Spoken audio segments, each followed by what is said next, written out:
Hey guys, what's that? You like my new t-shirt? Well, you can get this and lots of other new things at danandphilshop.com. Is that too much? I think that was too much. So I packed up my life for 3 months and arrived in the land of eagles and IHOP, America. I didn't want to miss home too much, so I actually brought my pillow with me. Is that weird? Just a little bit of home that I can take with me wherever I go. I'll stop fondling it now. I'm in Florida right now, the land of the oranges. Is it? There's lots of orange-related things here. And I'm living on the edge of a gator-filled lake. Have a look at some nature. Nature. Nature. Nature.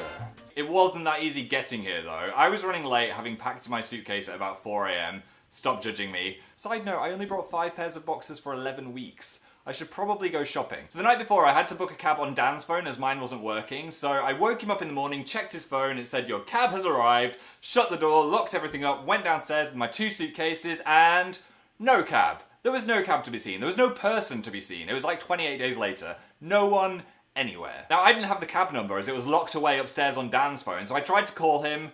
Do not disturb. Typical Dan. Tried to ring the doorbell. The doorbell decided to break at that exact moment. No doorbell. So I just started banging on the door. I was banging so hard it woke up all the neighbours and their dogs and all the pigeons in London. The only person that it didn't wake up was Danny Boy, who was just completely dead to the world. So I started hammering harder on the door until finally he opened it, all bleary-eyed, like, what's going on? And I was just like, give me the phone! So he gave me the phone, I called the cab man, and I said, hello, where are you? And he said, so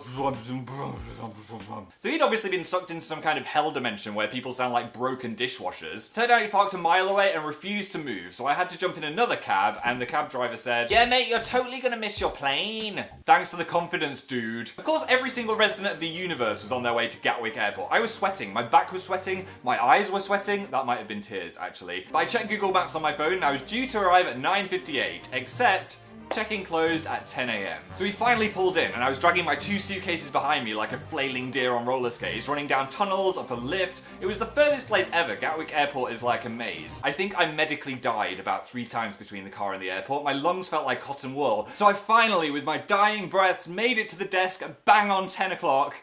And the lady said, oh hello, your plane was delayed, so you've got loads of time. Are you kidding me? If I could Hulk out at any moment, it would have been that moment. But yes, I made it! Woo!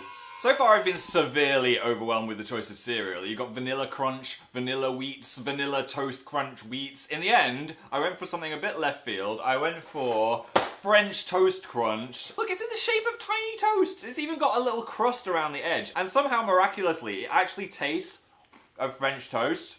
What's going on? I don't understand how this exists. So I'm immediately writing a letter to the Queen to get some of these bad boys in the UK. Hopefully she's watching this. Anyway, despite this house being lovely, I have been having a lot of trouble sleeping here because when we arrived, I walked into my room to discover this. Why does this exist? What were you made for? I thought this guy was bad. Oh no, it gets worse. My bed is observed by a whole herd of these things watching me sleep. Come play with us, Philip. How can anyone sleep with an entire troop of demon clowns just ready to pounce on them? It's like The Conjuring, but worse. So yeah, I'm probably gonna sleep on the sofa for the rest of my time here. I'm gonna have a mini holiday in the sun now, hopefully become a bit less Voldemorty, and then I start the tour with Dan. We're kicking it off at Playlist Live Orlando, and then we're going to Jacksonville, Fort Lauderdale, Clearwater, and then the rest of America and Toronto. Can't forget Toronto. I've had a lot of people tweeting me saying, but Phil, I want to come, but I don't think I'm the right age, or I might be coming alone, and I don't want to feel awkward and intimidated, and I don't want to go on stage. Do not worry, Tatanoff is the funnest and safest thing ever, I promise. People of all ages come to the show, and it's a really chilled and happy atmosphere, and any audience participation is voluntary. Do not worry, Dan would not allow that. Whilst most of the tour is sold out now, there are still some tickets left for some of the venues, so go to danandphiltour.com and you can come and keep me company in America, which would be nice. So thanks for watching. Please thumbs up if you enjoyed this video. You can click on this creepy, terrifying, horrific doll to subscribe, and I promise I will never put it in another video ever again. And I hope you've enjoyed this, and I will see you very soon. Goodbye. I'm sorry. There is a giant beast on my window. Oh my god, there's 2 of them now. What is happening? Are they gonna breed?